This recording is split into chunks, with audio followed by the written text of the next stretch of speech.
Langsung saja kepada Ustadz Didik Eli Agus Landi, waktu dan layar saya persilahkan. Baik, terima kasih Teh Fitri. Bismillahirrahmanirrahim. Assalamualaikum warahmatullahi wabarakatuh. Waalaikumsalam warahmatullahi wabarakatuh. Alhamdulillah, wassalatu wassalamu ala rasulillah, la hawla wa la quwata illa billah, rabbi surahli sadari, wa yassirli amri, wahlul uqdatan min lisani yafqahu qawli, ya fatah, ya alim, ya fatah, ya alim, birahmatika ya arhamar rahimin. Segala puji bagi Allah, salawat dan salam kepada Nabi kita Nabi Muhammad Sallallahu Alaihi Wasallam, yang mudah-mudahan senantiasa kita diaku sebagai umatnya dan kelak mendapatkan syafaat darinya. Amin ya Allah ya Rabbal Alamin. Ayah bunda, dimanapun ayah bunda berada, mudah-mudahan Allah senantiasa memberikan kesehatan lahir batin dan anak keturunannya soleh solehah. Baik, untuk memastikan suara saya bisa terdengar, boleh ya di absen di kolom komentarnya nama dan alamatnya. Dan Teh Fitri, suara saya bisa terdengar dengan jelas? Alhamdulillah terdengar. Alhamdulillah. Dan juga terima kasih yang sudah mengaktifkan video ya. Ada Bunda Anis dari Kalimantan Timur, Masya Allah. Dan juga ada Pak Muhammad ya, ada Bunda Mariana, dan Masya Allah ya, dan ayah bunda yang lainnya yang tidak bisa saya sebutkan satu persatu. Mudah-mudahan pertemuan di malam hari ini kita mendapatkan manfaat, kita mendapatkan bahagia dunia, bahagia akhirat. Amin ya Allah ya Rabbal Alamin. Nah, di malam hari ini Masya Allah kita membahas tentang kunci yang akan menemukan kebahagiaan, kunci yang akan menjadikan seluruh kehidupan kita menjadi baik lagi, kunci bagaimana juga menjadikan anak yang soleh, anak yang solehah, di mana ketika kita melakukan amalan ini, maka insya Allah bagaimana kehidupannya akan barokah, rezekinya bagaimana akan dicukupkan oleh Allah Subhanahu wa Ta'ala, dan yang paling penting adalah diselamatkan dunia dan akhirat. Maka bagaimana tentang menjaga sholat, tentang memperbaiki sholat, tentang bagaimana menjadikan khusyuk dalam sholatnya, maka ini adalah perkara yang sangat penting. Maka bersyukur kepada Allah, kita bisa bagaimana berjumpa untuk sama-sama memperbaiki diri kita, memperbaiki ibadah kita, dan tentu memperbaiki kehidupan kita. Dan salam kenal bagi yang baru berjumpa, saya Didik Eli, yang alhamdulillah bagaimana sudah berjumpa dengan ayah bunda kurang lebih selama 5 tahun di online, di kelas Islamic Parenting, baik dalam pendidikan anak, baik dalam mungkin boleh jadi motivasi ibadah, dan termasuk kali ini dalam bagaimana kita sama-sama mempelajari tentang sholat. Untuk itu kita sama-sama berharap kepada Allah, karena ini hanya menjadi wasilah saja. Tapi mudah-mudahan Allah memberikan bagaimana hidayah kepada kita, memberikan ilmu kepada hati kita, memberikan hikmah. Maka yuk sejenak kita berdoa, yuk sejenak kita minta kepada Allah, supaya bagaimana jikalau ada yang hari ini sedang diberikan kesulitan, Allah berikan jalan keluar, berikan kemudahannya. Jikalau punya anak yang mungkin boleh jadi bagaimana belum jadi anak yang soleh, belum jadi anak yang nurut, mudah-mudahan anaknya diberikan kelembutan hatinya, anak yang nurut, yang soleh, solehah, dan bisa berbakti. Amin ya Allah ya Rabbal Alamin. Jikalau hari ini ada yang terlilit hutang, yang punya hutang, mudah-mudahan Allah berikan bagaimana kecukupan rezekinya, rezeki yang halal, yang baik, yang berlimpah dan berkah. Amin ya Allah ya Rabbal Alamin. Jikalau hari ini punya cita-cita, ya Allah pengen apa? Kehidupan dunia, barangkali ada yang pengen bagaimana mungkin punya rumah, pengen punya kendaraan, pengen bagaimana punya anak keturunan yang soleh-soleh. Mudah-mudahan bagaimana dikabulkan oleh Allah. Amin ya Allah ya Rabbal Alamin. Barangkali ya Allah punya cita-cita nanti pengen berangkat ibadah umroh, ibadah haji. Ya Allah, mudah-mudahan diberikan kemudahannya dengan jalan yang mungkin Allah bagaimana berikan kemudahan ketika itu. Dan bahkan sampai suatu hari kita pengen mendapatkan husnul khotimah, masuk surga sekeluarga. Amin ya Allah ya Rabbal Alamin. Di barokah surah Ummul Quran Al-Fatihah. A'udzubillahi minasyaitonir rajim. Bismillahirrahmanirrahim. Alhamdulillahi rabbil alamin.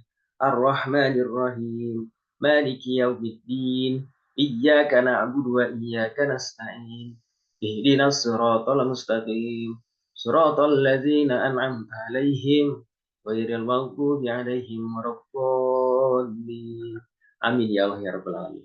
Baik, saya share screen, ayah bunda bisa melihatnya. Barangkali yang sudah bagaimana mendapatkan materinya, mudah-mudahan dengan diulasnya mampu menambah keyakinan, mampu menambah kualitas sholatnya, dan mendapatkan khusyuan. Atau barangkali yang baru bagaimana mendengarkan, baru yang mendapatkan ilmunya, mudah-mudahan bisa diamalkan. Maka yang pertama, kenapa sholat ini penting? Kenapa sholat ini bisa menjadikan anak yang soleh dan soleha? Kenapa sholat ini bisa mendapatkan bagaimana derajat yang tinggi? Karena ternyata ketika nanti di hari kiamat, itu yang pertama kali diperiksa amalnya adalah sholat.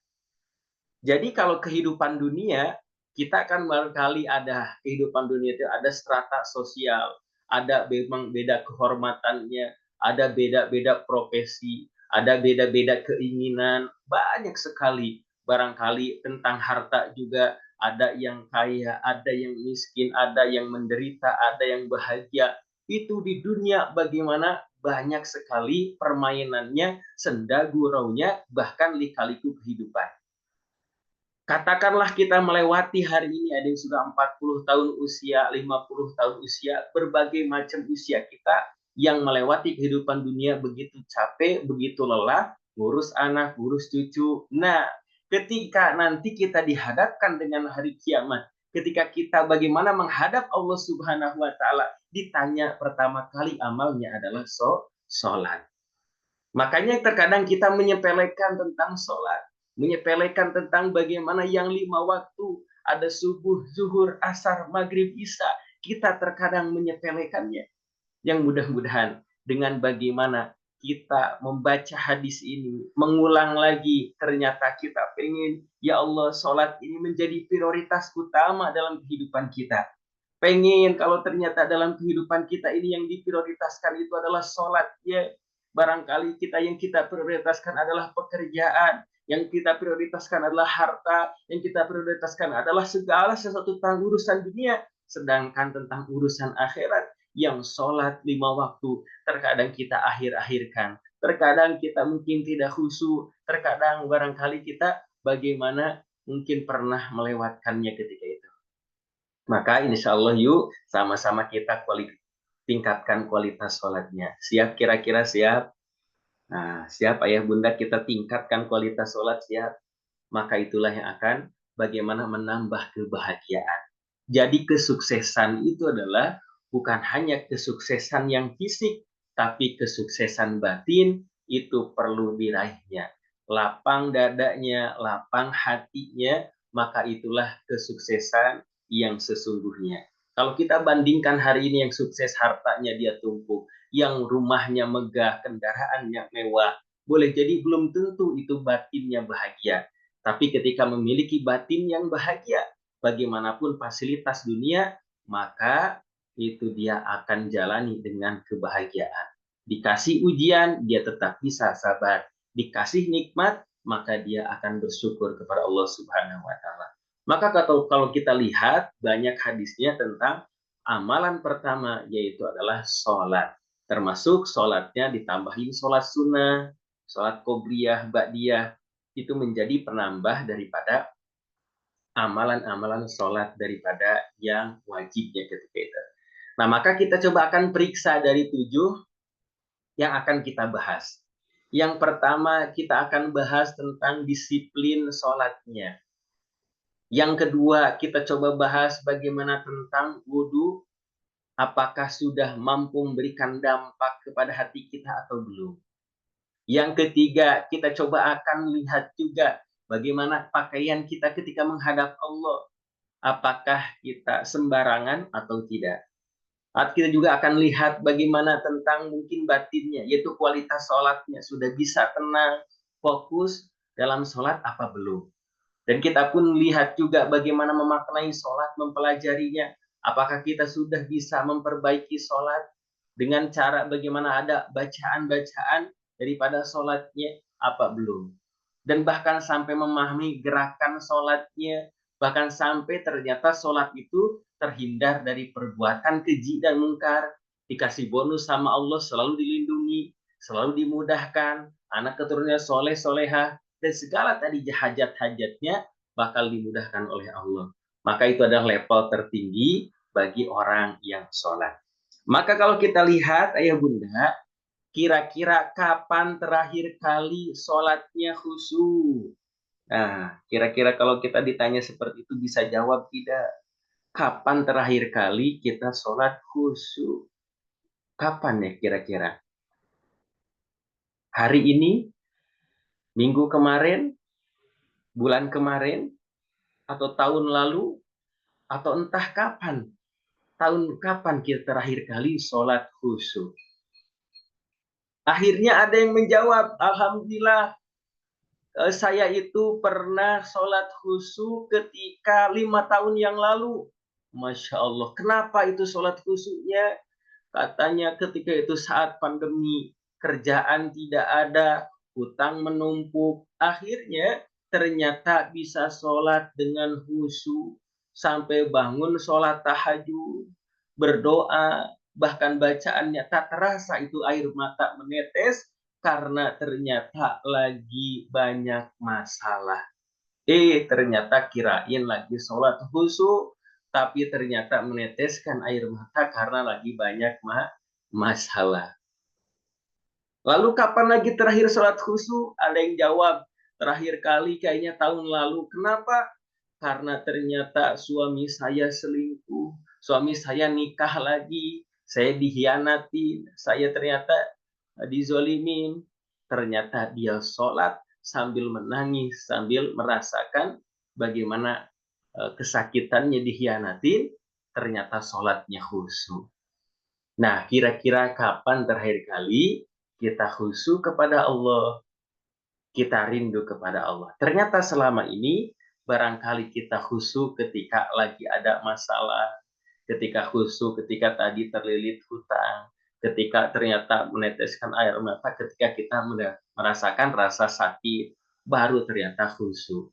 Bukan karena rindu kepada Allah Subhanahu wa Ta'ala.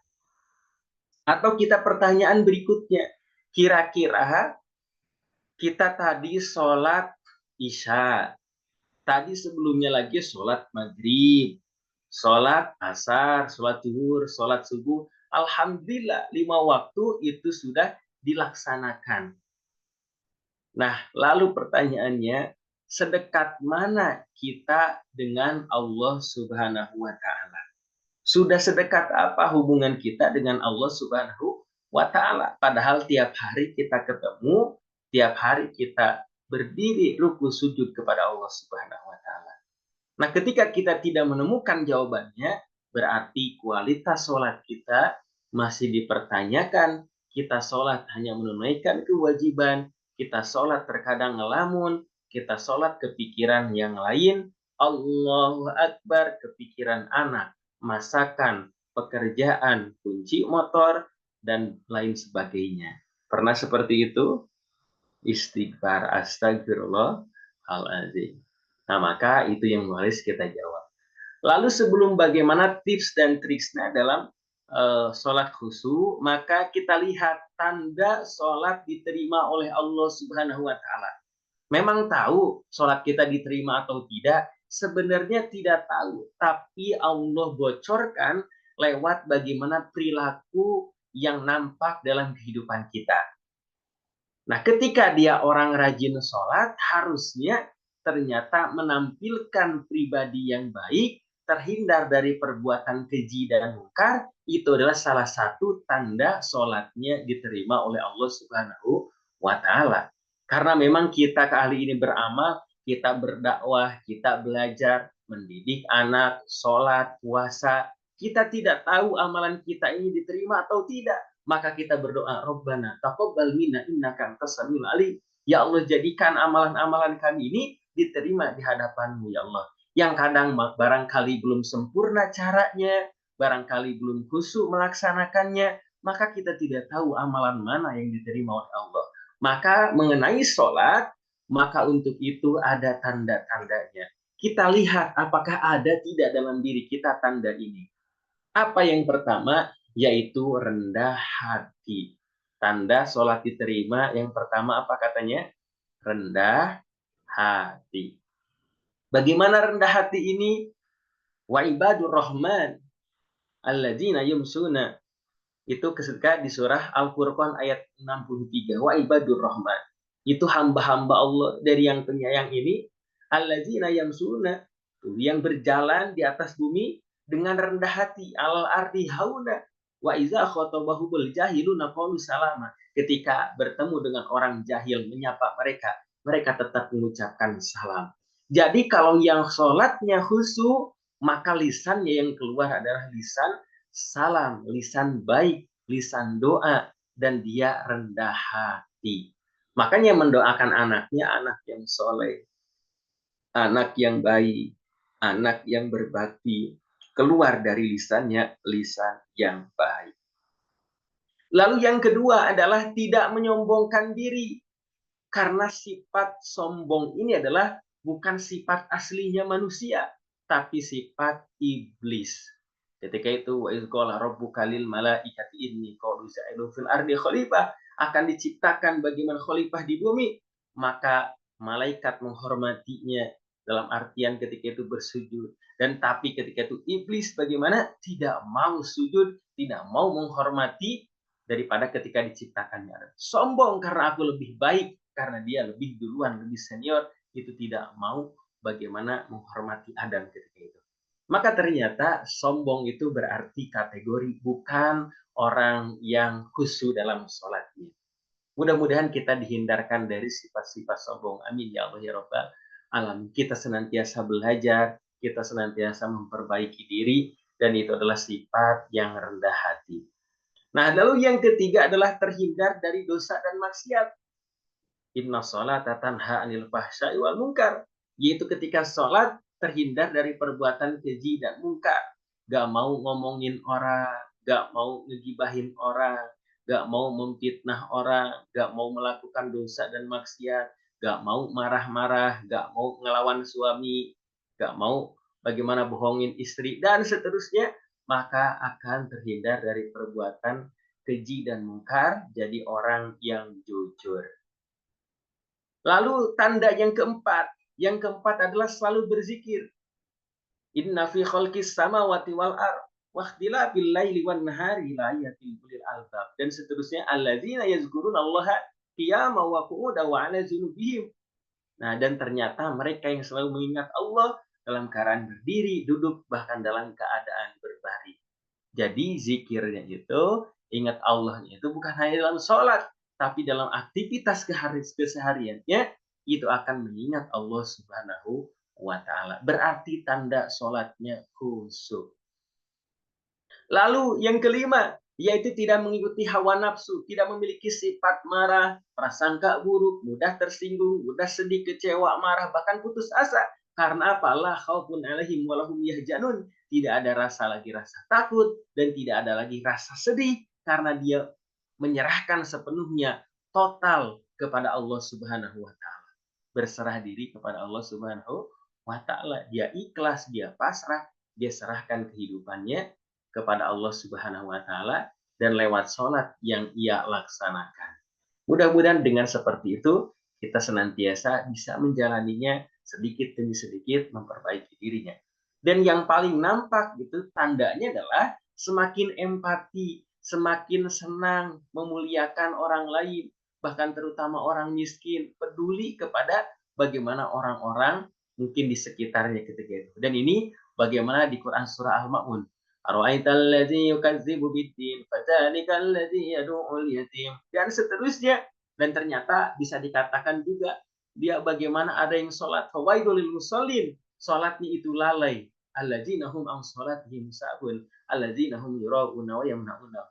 Bagaimana orang yang lalai dalam sholatnya itu, mudah-mudahan kita tidak masuk kategori orang-orang yang lalai, yaitu dari mengerjakannya, dari bagaimana mengakhir-akhirkannya, atau mungkin boleh jadi dari tidak memenuhi rukun atau syarat sah sholatnya, bahkan tidak khusyuk, dan mudah-mudahan itu kita tidak termasuk orang yang lalai.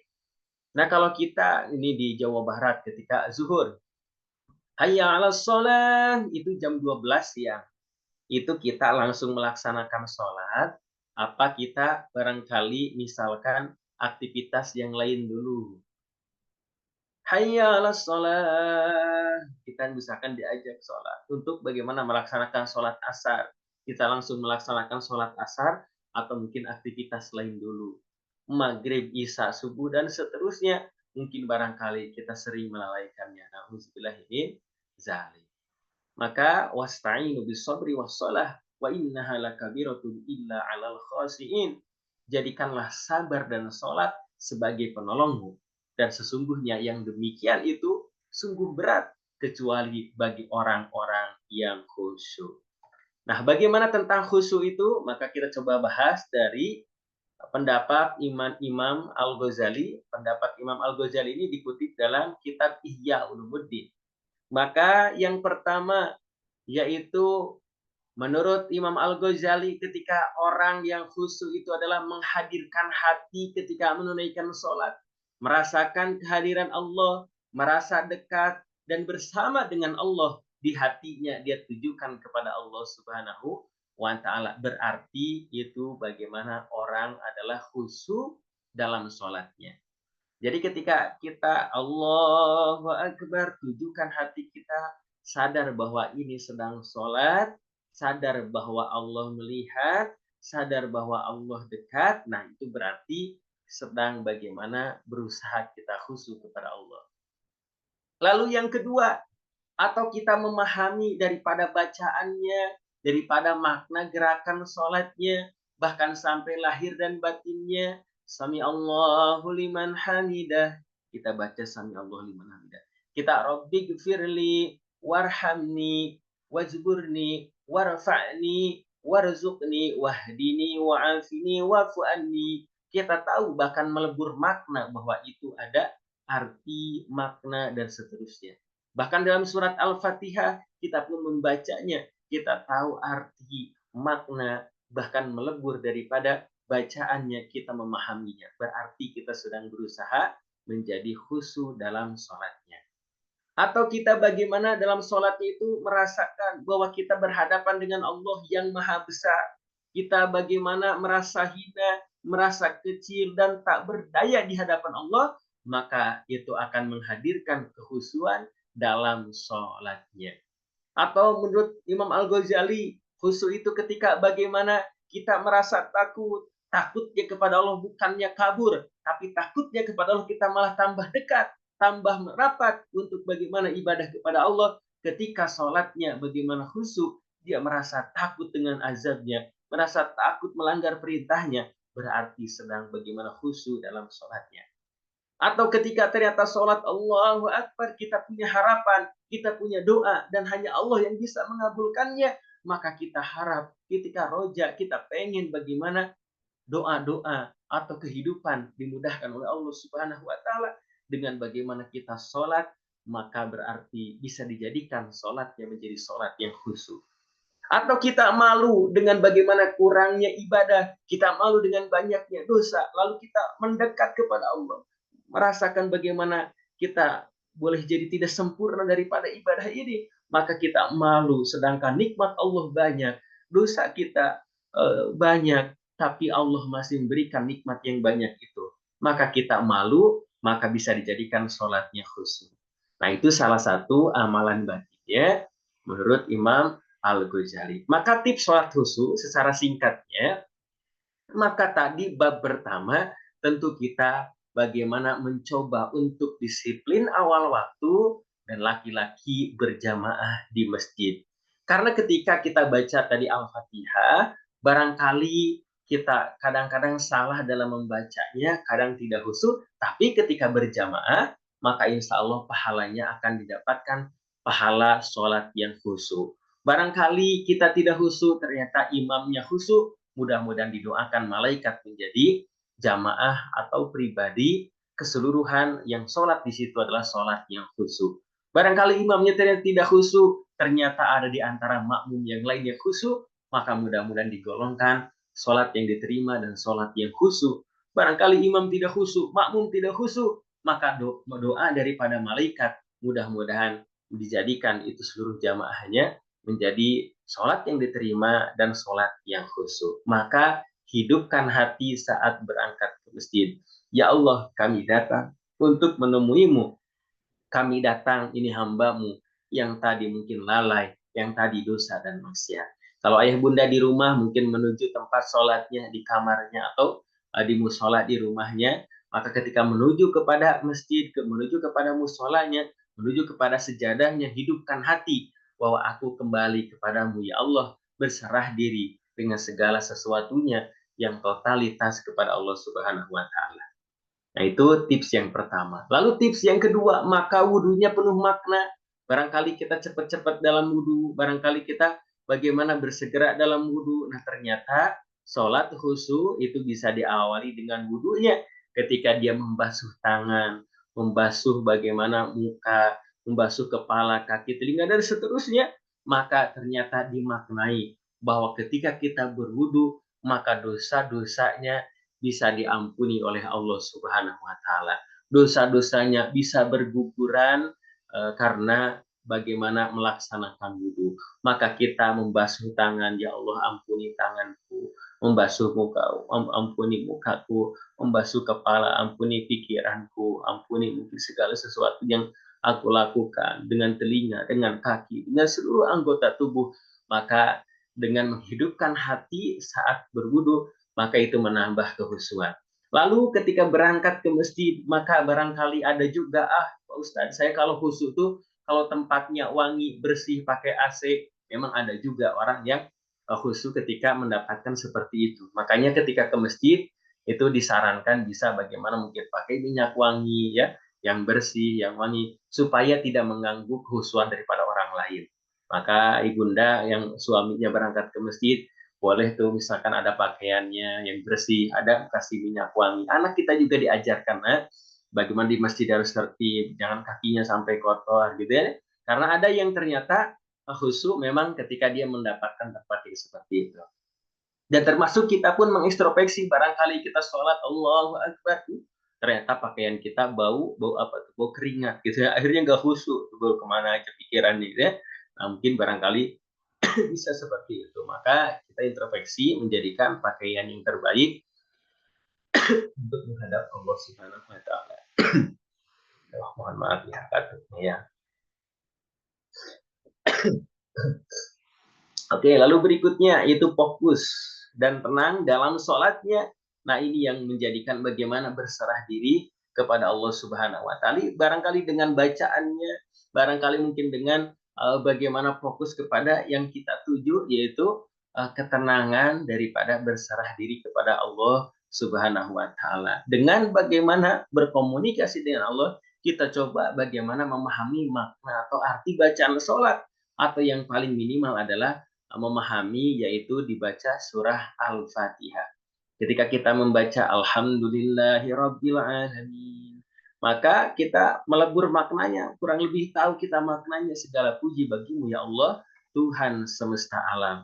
Jadi kita ternyata memuji Allah Subhanahu wa Ta'ala, dan dalam hadis kursi ternyata Allah menjawabnya. Apa katanya? Yaitu hambaku memujiku. Ketika ternyata kita membacakan Alhamdulillahirabbil alamin. Lalu ketika kita membacakan Ar-Rahmanir Rahim, ternyata yang Allah ini yang maha pengasih lagi maha penyayang. Allah menjawab hambaku bagaimana menyanjungku. Maliki yaumiddin, yang memiliki hari pembalasan. Maka Allah menjawab hambaku memuliakanku. Dan kita baca seterusnya, Iyyaka na'budu wa iyyaka nasta'in. Hanya kepadamu ya Allah kami menyembah, dan hanya kepadamu kami memohon pertolongan. Maka kata Allah, ini antara aku dan hambaku berhak atas apa yang ia minta. apa yang kita minta selama ini. Ihdinas siratal mustaqim, siratal ladzina an'amta 'alaihim ghairil maghdubi 'alaihim waladdallin. Kita pengen bagaimana jalan yang lurus, jalan orang-orang para nabi, para orang-orang soleh, orang-orang yang baik, yang diberi nikmat oleh Allah Subhanahu wa taala, bukan orang yang tersesat, bukan juga orang yang dibenci. Maka ketika itu bagaimana bisa melebur makna dalam sholat, minimal baca surah Al-Fatihah. Dan termasuk bagaimana memahami gerakan sholatnya. Ketika takbir Allahu Akbar, kita mengangkat tangan, bagaimana kita menyerahkan sepenuhnya kepada Allah Subhanahu wa taala. Ketika kita ruku, bagaimana meminta ampun. Ketika kita sujud, bagaimana kita kepada Allah Subhanahu wa taala. Ketika doa, at-tahiyat dan seterusnya, itu ada bagaimana ya, makna daripada gerakan-gerakan sholatnya. Nah, untuk lebih lengkap, barangkali nanti bisa prakteknya, mungkin di kajian offline, dan ini bisa dipraktekkan ketika simulasi bagaimana ketika kita bertemu dengan Allah Subhanahu wa taala dari makna gerakannya, berdiri, angkat tangan, ruku, sujud dan seterusnya. Mudah-mudahan kita bisa dibahas dengan detail, bisa memahaminya, bisa lebih komprehensif ketika bertemu secara langsung, gitu ya. Nah, lalu berikutnya, akhirnya ternyata sholat itu mampu terhindar dari perbuatan keji dan mungkar. Karena apa? Allah sayang kepada kita. Ada sholat subuh, zuhur, asar, maghrib, isya, dan seterusnya. Itu bukan semata-mata memberatkan kita, tapi Allah sayang kepada kita. Kita barangkali punya dosa di malam hari ini, maka kita bagaimana ada waktu subuh, mudah-mudahan waktu subuh itu bagaimana momen penting kita minta ampun kepada Allah Subhanahu wa taala dengan sholat, dan Allah gugurkan dosa-dosanya. Lalu dari subuh kepada zuhur, kita barangkali beraktivitas, bekerja, lalu kita ada dosa dan maksiat, maka kita datang lagi zuhur, ya Allah, aku melakukan dosa dan maksiat, aku datang lagi, aku minta ampun, minta pertolongan, minta petunjuk, maka datang lagi sholat zuhur. Dari zuhur ke asar, barangkali ada 2, 3 jam, 4 jam untuk menuju kepada asar, maka barangkali ada lalai, ada dosa, maksiat, maka datang lagi sholat asar, dan pengen diampuni dosa, pengen dikabulkan, pengen diberikan petunjuk. Dari asar ke maghrib, maghrib ke isya, isya ke tahajud atau ke subuh dan seterusnya. Maka setiap hari kita bagaimana dijaga oleh Allah Subhanahu wa taala agar terhindar dari perbuatan keji dan mungkar, agar diselamatkan oleh Allah Subhanahu wa taala.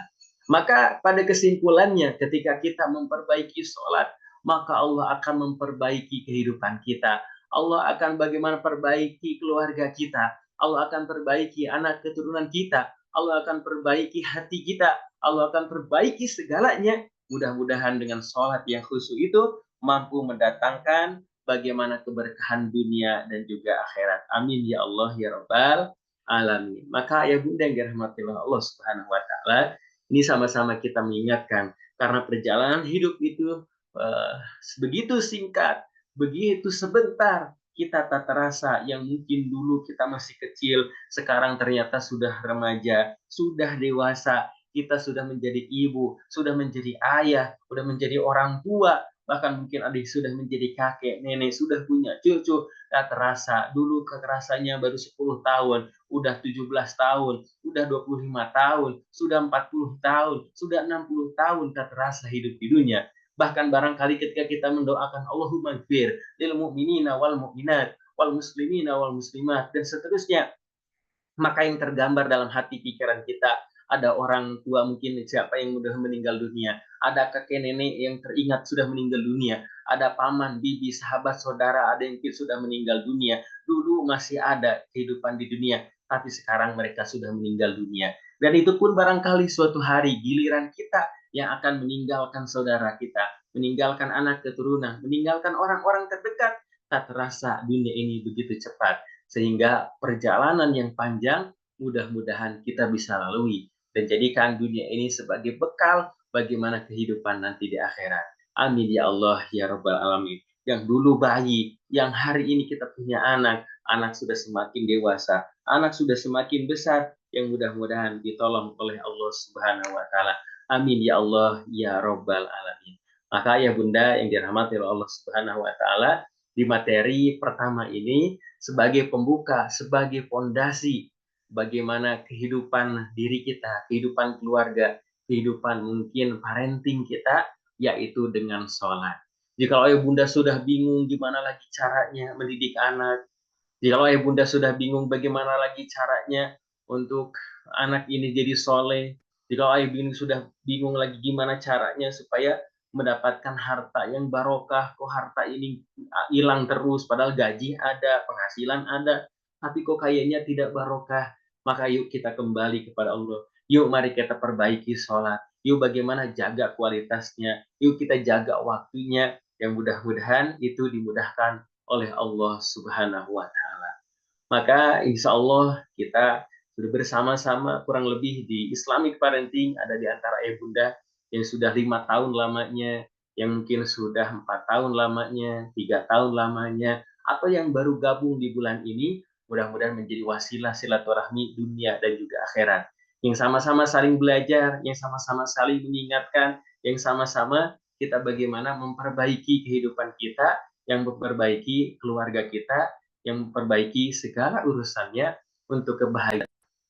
Maka insya Allah bukan hanya malam ini ayah bunda, maka ayah bunda tetap bagaimana berada di grup Islamic Parentingnya, tetap bagaimana semangat untuk bisa belajarnya, tetap bagaimana saling mendoakannya, karena kita akan terus belajar. Nanti insya Allah setelah materi ini kita bisa tanya jawab di grup diskusinya, kita bagaimana bisa saling sharing di grup diskusinya, bahkan mungkin masalah sholat, masalah mungkin ibadah, masalah anak keturunan, dan seterusnya itu yang penting dalam kehidupan kita. Dan kita pun akan coba bahas di tanggal 15 nanti tentang kenali hatimu, bahagiakan hidupmu. Kalau ini nanti saya izin nanti menyampaikannya via audio atau voice note di grup daripada Islamic Parenting. Sehingga ayah bunda bisa mendengarkan barangkali sambil beraktivitas, barangkali bisa simpan audionya untuk diulang-ulang kembali. Dan nanti kita akan bahas tentang keistimewaan memiliki anak yang soleh dan kiat sukses menjadikan anak menyerang hati. Dan nanti kita akan kembali ketemu secara Zoom, insya Allah di akhir daripada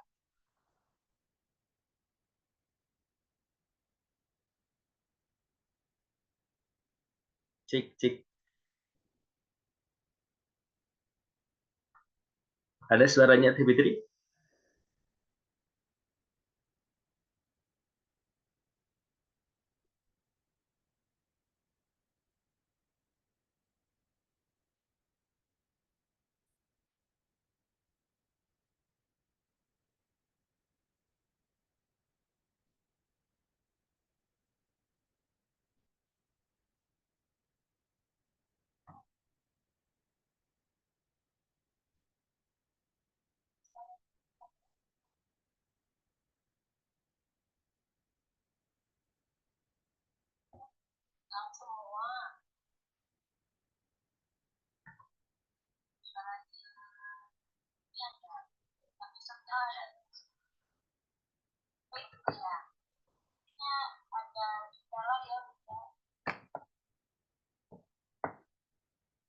Ini untuk materi pertama ya, mengenai sholat khusyuk, memperbaiki hidup, memperbaiki sholat, semuanya bisa langsung di WhatsApp ya, ayat kita semuanya materi kedua dan hati bahagia. Kemudian materi ketiga bahagia soleh, materi keempat kita sukses menjadikan anak hati. Materi kelima nanti ada juga dari objek ayat dan bunda semuanya, semoga senantiasa bisa istiqomah dalam kebaikan. Jadi mohon maaf ya ayat dan bunda semuanya. Gangguan nak laptop? Sinyal dari ustadznya putus ya ayat dan bunda semuanya. Baik ayat dan bunda semuanya, apakah ada yang ditanyakan atau nanti mau melalui di grup WA-nya ayah dan bunda. Kalau mau ada yang ditanyakan, boleh nanti melalui grup ya ayah dan bunda semuanya.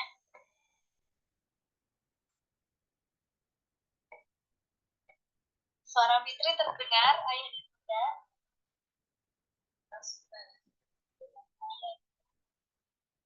Baik ayah dan bunda, jika ada yang ingin ataupun yang ingin ditanyakan, boleh melalui grup WA ya ayah dan bunda semuanya.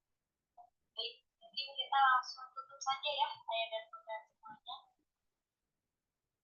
Jadi kalau ataupun ada pertanyaan boleh melalui grup yang sudah disediakan. Oke, cek Teh Fitri. Assalamualaikum. Oke, mohon maaf nih. Ternyata sinyalnya Bunda terkendala sehingga terpental ya. Dan ini cuma ada suaranya saja, nggak apa-apa ya. Jadi wajahnya tidak muncul. Ini juga sepertinya terhenti ya daripada itu. Nah, barangkali masih banyak informasi nanti akan disampaikan berikutnya. Bagaimana kita tetap bagaimana saling mendoakan, saling memperbaiki diri. Insya Allah ayah bunda yang di sini, Teh Fitri ini adalah ustadz ustazah. Ada ustazah Anis, ada ustazah, wah banyak sekali ya ustadz ustazah di sini yang insya Allah saya juga sangat berharap bagaimana untuk kembali menyampaikan di majlis taklimnya, di komunitasnya, di lingkungan terdekatnya, dan terkhusus yaitu kepada keluarga kita. Karena ternyata ketika Rasulullah SAW mendapatkan wahyu, ketika Rasulullah SAW diangkat menjadi nabi dan rasul, itu pertama kali dakwahnya kepada siapa? Yaitu kepada Khadijah. Kepada istrinya. Jadi ketika Rasulullah ketakutan karena ketemu dengan malaikat Jibril, Iqra bismi rabbikal ladzi khalaq. Lalu ketika ternyata pulang ketemu